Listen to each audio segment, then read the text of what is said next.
Hello and welcome back to another video. If you're new here, my name is Catherine and I am currently pretending that it's already spring, as you can see by this headband. My name is Catherine and I am currently a third-year PhD candidate studying history at The Ohio State University, and today we are going to talk about tech products.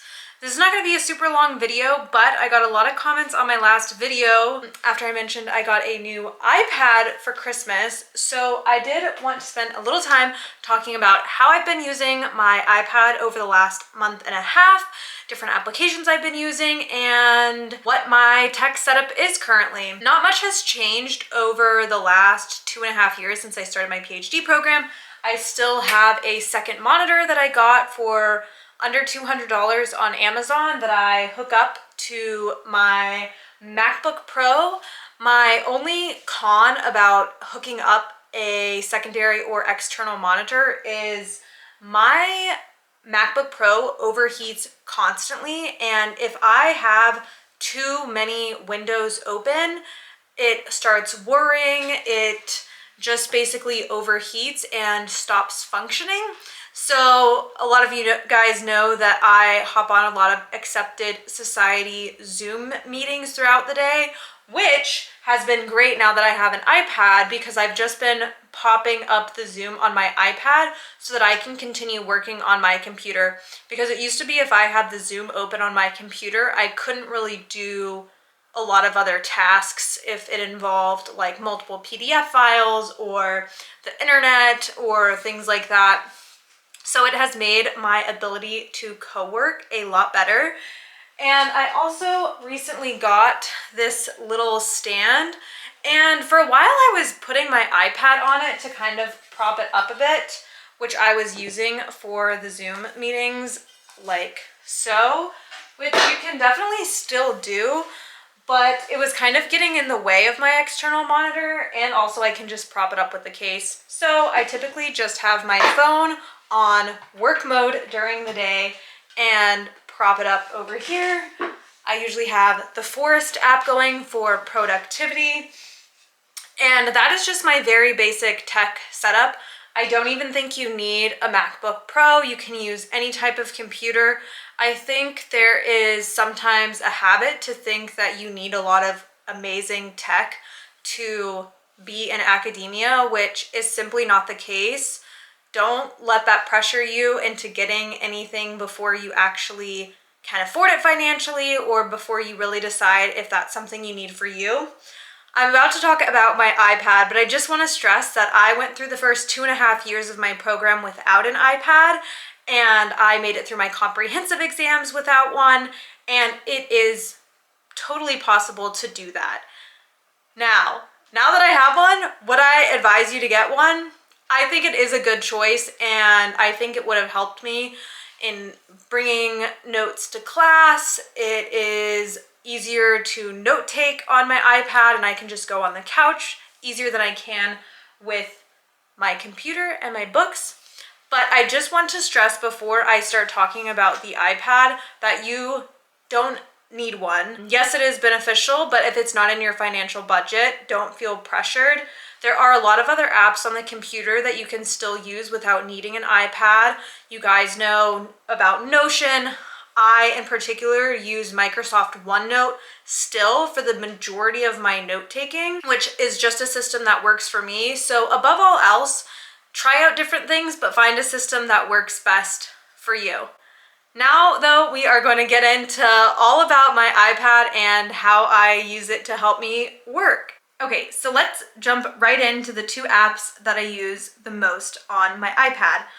I use, no surprise here, Notability and Goodnotes. It's been a month and a half of me mostly using Notability, but the last few weeks I've started testing out Goodnotes to kind of see the differences and how I can use both. And there are definitely pros to both. There's definitely similar cons to both as well. And I think one of the places to start with is price point. I pay a pretty low initial fee for Notability, but you have to pay, I believe, like $13 a year every year following your initial purchase, whereas Goodnotes, you pay a one-time fee of like $9. So if you're going to invest somewhere, honestly, Goodnotes for the price is better for me because I don't have to worry about recurring charges or subscriptions. And I am so anti-subscription, you guys. I hate all these subscription services out there. I try to pare mine down so I'm not having too many, but it's a lot. Okay though, let's start with Notability since that is where I first started taking my notes. The one thing I love about Notability is that you can import different PDFs, documents, and annotate them, which is super helpful both for annotating and editing my own work. My colleagues' work. I have a writing seminar that I'm in this semester and we have to go over a lot of people's work. So I just import it right here onto my iPad and I can be mobile and work from anywhere and annotate and edit their work easily from Notability. You can create different subjects on the side and file your notes that way, your notes and your documents that way. Though I do think Goodnotes has perhaps a better layout of how to organize all that.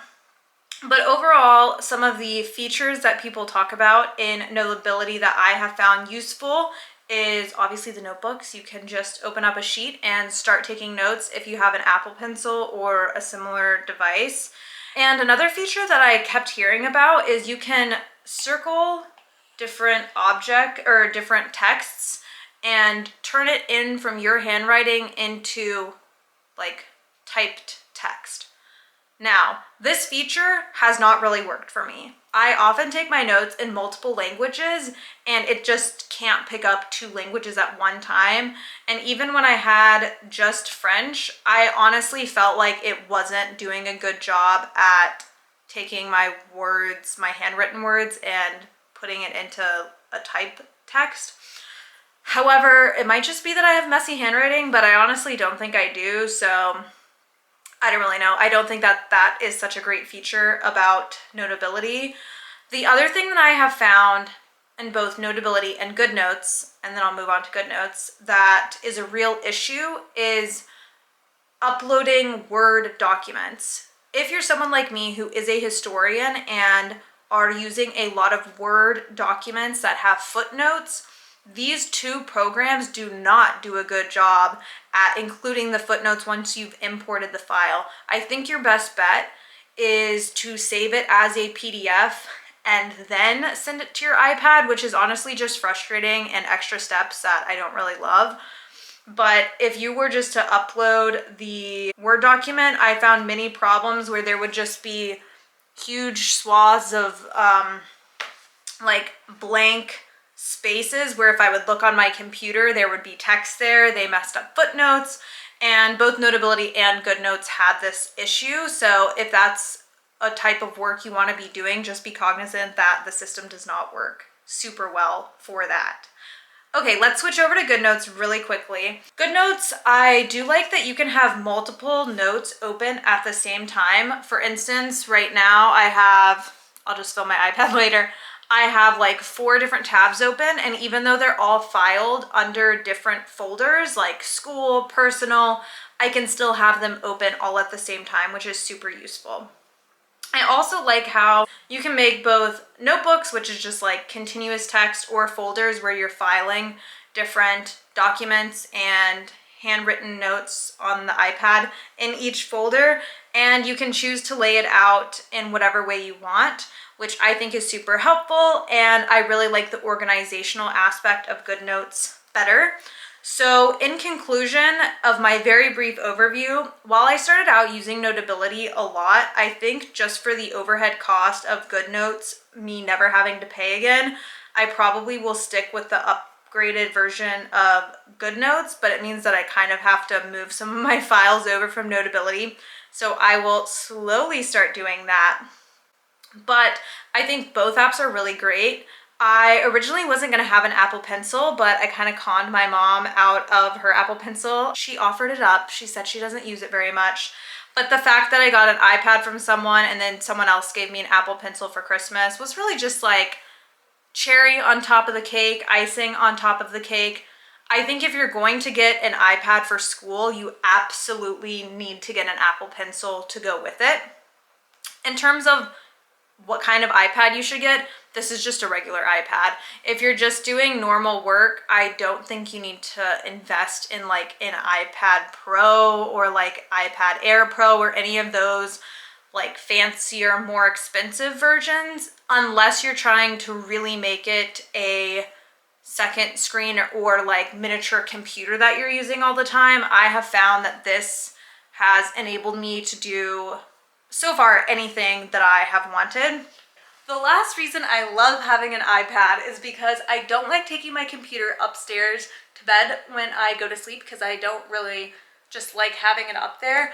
But with my iPad, I can watch my YouTube videos. I can watch, I don't really watch much Netflix, but if I want to watch any shows, I'm really into Australian Survivor right now, I can just have this portable little device, and it doesn't overheat like my computer does because I'm only trying to do one thing, and I can take it with me anywhere I go. So best believe as soon as I got this, I was already very obsessed, and a month and a half later, I'm still quite obsessed with it. Also, if you like to read books a lot, I have downloaded Libby on here, and even though I have a Kindle and I read a lot on my Kindle, I like the ability to also read on the iPad because the text is a little bit bigger. So if you're looking for something to read that does like both school notes, you can take school notes on it, and you want to be able to read books, this is a great option for that. Okay, back to your regularly scheduled programming. So for my final concluding thoughts, I have really loved using my iPad. I use it a lot now to take notes for class, to annotate PDFs, to just for fun. But I still do use some paper products. I think an iPad is a great option for someone in academia, especially in those initial stages of going to class a lot. It just makes it easier to take your readings with you, to take your notes with you. However, it is a big financial investment, and I don't think it's absolutely necessary. I hope that you all enjoyed this video, that you got something out of it. And if you have any more questions about how I use my iPad, feel free to leave a comment and I will respond as soon as I can. I hope you guys had a great weekend. I am going to enjoy the sun outside this afternoon, and hopefully we'll be able to film a few more videos this week for you guys. All right, I'll see you next week. Bye.